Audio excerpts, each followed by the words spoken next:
Sa latest update ng political commentator na si Attorney Jesus Falces, ibinahagi niyang pinabulaanan ng Alf Island Baguio Mountain Lodges ang report ng Bilyonaryo News Channel na may pagmamay-aring bahay si Senator Chis Escudero sa nasabing high-end exclusive village sa Itogon, Benguet. Aniya, but FYI, I just need to mention that there's a TikToker who made their video private na or took it down who posted a video during the pandemic that claimed they rented Unit 11 in Alpha Land and that such unit was bahay ni Heart Evangelista Escudero. Guni-guni lang kaya ni TikToker yon. Dagdag pa niya, and what about the preview article that says, here's how much it costs to stay at Heart Evangelista's favorite mountain lodge near Baguio. Baka mawala na din yung article soon. Samantala nilinaw ng Alpha Land Baguio Mountain Lodges o ABML na walang pag-aari o bahay si Senador Francis Chis Escudero sa loob ng kanilang high-end residential development sa Itogon, Benguet.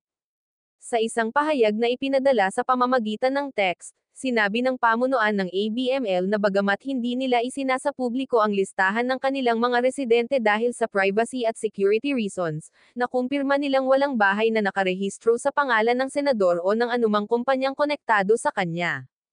ABML, like any other residential village in the country, does not divulge a list of its residents or homeowners.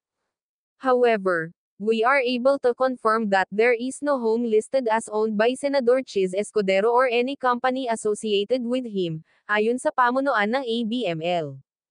Dagdag pa ng opisyal, madalas lamang bumisita si Escudero at ang kanyang pamilya sa nasabing property, bagay na makikita rin sa ilang social media posts ng iba't ibang individual, ngunit hindi ito nangangahulugang may pag-aari siya roon.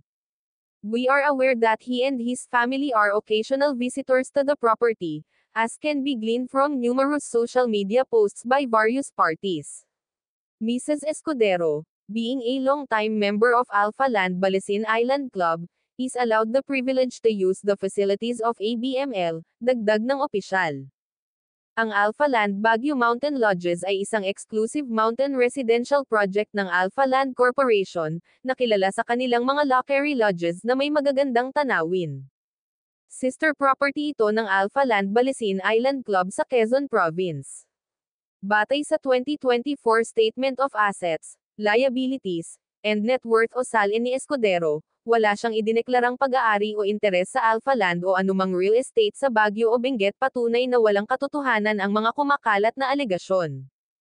Ang pahayag ng Alf Island ay kasunod ng report ng Bilyonaryo News Channel na mayroon umanong 6-bedroom unit, na nagkakahalaga ng 100 milyon, si Escudero sa tinaguriang Billionaires Village, sa pamamagitan ng kumpanyang Charm of Baguio Log Homes Holding, Incorporated. Wala pang pahayag si Escudero o si Heart tungkol sa isyong ito.